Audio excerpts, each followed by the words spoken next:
हिंदुस्तान भर के जितने मुसलमान हैं उनका पूरा माइनॉरिटी का बजट उठा करके एक तरफ रख ले, पूरा माइनॉरिटी का बजट,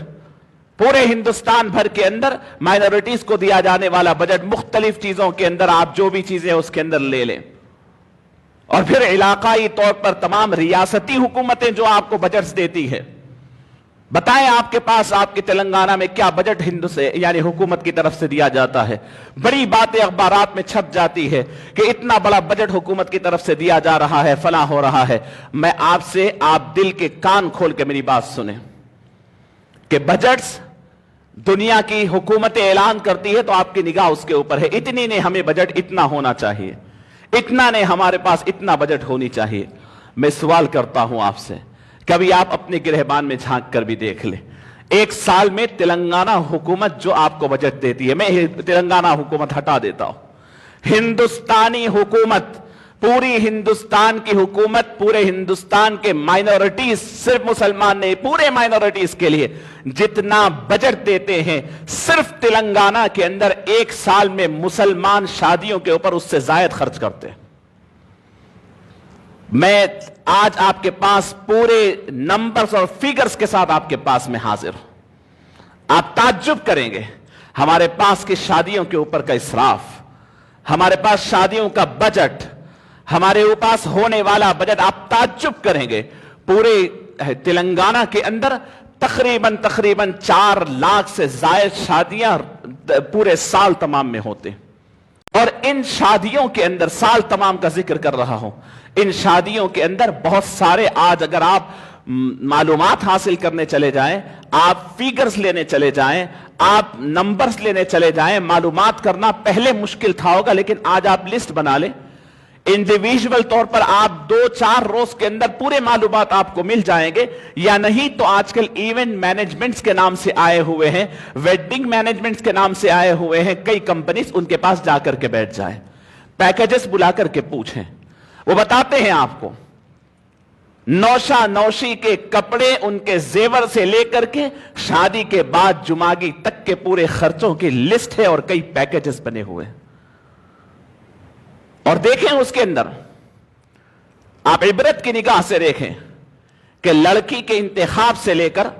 लड़की और लड़के के रिश्ता लगाने वाली कंपनी, जो भी कंपनी कहें, जो भी आप मैरिज ब्यूरो कहें, ये बहुत बड़ा बिजनेस बन चुका है आज। रिश्ते के ये फोटो खिंचवाने से लेकर के शादी के तकमील होने तक आप चले जाइए, फोटो उतरवाना है लड़का या लड़की की तो उस वक्त से पैसों को शुमार करिए। रिश्ता लगाना है तो मैरिज ब्यूरो के पास, कौन से मैरिज ब्यूरो के पास कितने पैसे आपको डिपॉजिट करानी है, रिश्ता लग जाने के बाद कितने पैसे देना है, वहां से नोट कीजिए।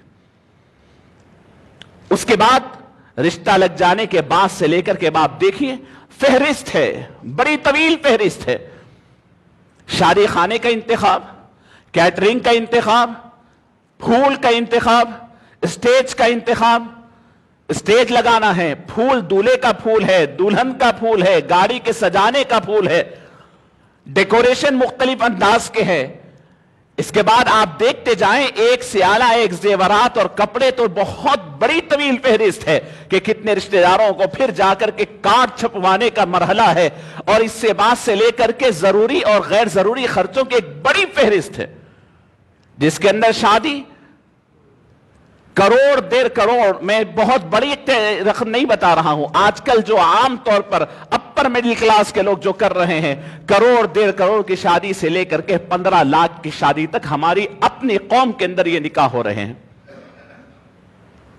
जिनके पास अल्लाह ने पैसा दिया है वो तो कर रहे हैं, जिनके पास नहीं दिया है वो कर्ज लेकर कर रहे हैं, वो सूद पर पैसा लेकर कर रहे हैं, वो मिट्टी पर पैसा लेकर कर रहे हैं। मैं आपको अर्ज कर रहा हूं, पूरी जिम्मेदारी से अर्ज कर रहा हूं आपके सामने। आप सोचिए कि सिर्फ 2 दिन की बात, और इस 2 दिन के लिए आप एक नौजवान, एक मिडिल क्लास, बहुत सारे नौजवान मेरे सामने, मैं आपको जिक्र करता हूं, बेचारे बिजनेस करने वाले भी हैं, मेहनत करने वाले भी हैं, जा करके दूसरे मकामात पर यानी दुबई में, अमेरिका में और हमारे अपने सऊदी अरब में कमाने वाले नौजवान भी हैं। मैं उनसे पूछता हूं, नौजवानों तुम 20-22 साल की उम्र में तो बहुत कम उम्र है, नहीं निकलते, आमतौर पर 23-24 साल की उम्र में बाहर निकल रहे हैं, कमा रहे हैं, जो जाने का खर्चा है वो फेर रहे हैं, खत्म कर रहे हैं, उसके बाद अपने घर को जरूरियात के लिए भेज रहे हैं और फिर अपनी शादी के लिए जमा कर रहे हैं। माहाना कितने पैसे आप जमा करते हैं? वो तो जो बाहर जाकर कमाने वाले प्रोफेशनल नौजवान हैं वो तो कुछ ज्यादा जमाते होंगे, लेकिन आपसे पूछता हूं जो यहां पर रहकर कमा रहे हैं,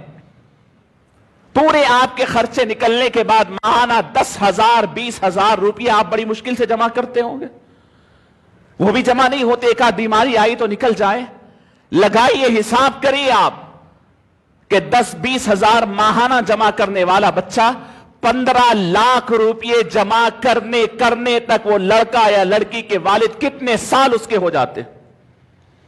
अभी वो पूरे जमा भी नहीं कर पाता कि शादी ठहर जाती है, जमा करता है 5, 6, 8 लाख, मजीद 8 लाख का कर्जदार हो जाता है।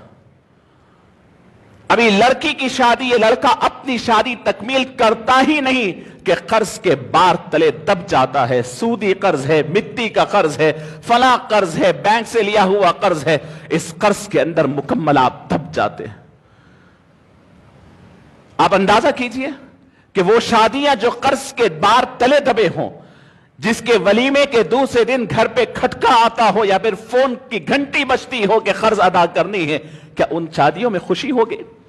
मैं बारहा अर्ज करता हूं, निकाह करने वाले लोगों से अर्ज करता हूं कि खुदा के लिए आप लड़की के वालिद के आंखों के अंदर उसकी खुशियों को महसूस करिए। आपको तो खिला रहा है बड़ी खुशी से ठहर कर, लेकिन उसके दिल से पूछिए कि सोसाइटी का दबाव है, मुआशरे का दबाव है, खिला रहा है लेकिन दूसरे तीसरे दिन से सब आराम से सो रहे होंगे, लेकिन उस बाप की नींद उड़ी हुई होगी। आप महसूस कीजिए,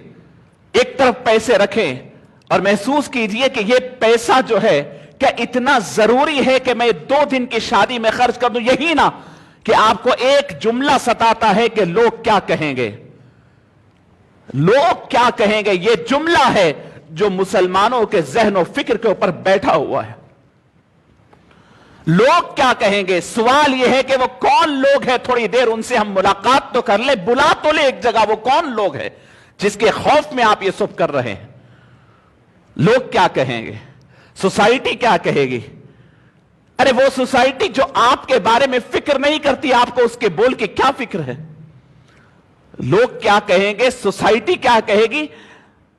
2 डिश कम कर दिए तो क्या करेंगे, थोड़ा कम शादी खाना ले लिए तो क्या करेंगे, थोड़ी सादगी से कर लिए तो क्या करेंगे? ये लोग क्या कहेंगे कि जुमला सुनते सुनते वो मौत के घाट उतर जाता है, तब भी लोग ठहर के यही कहेंगे कि ये किया था, इतना मकरूज होके मर गया, और क्या कहेंगे?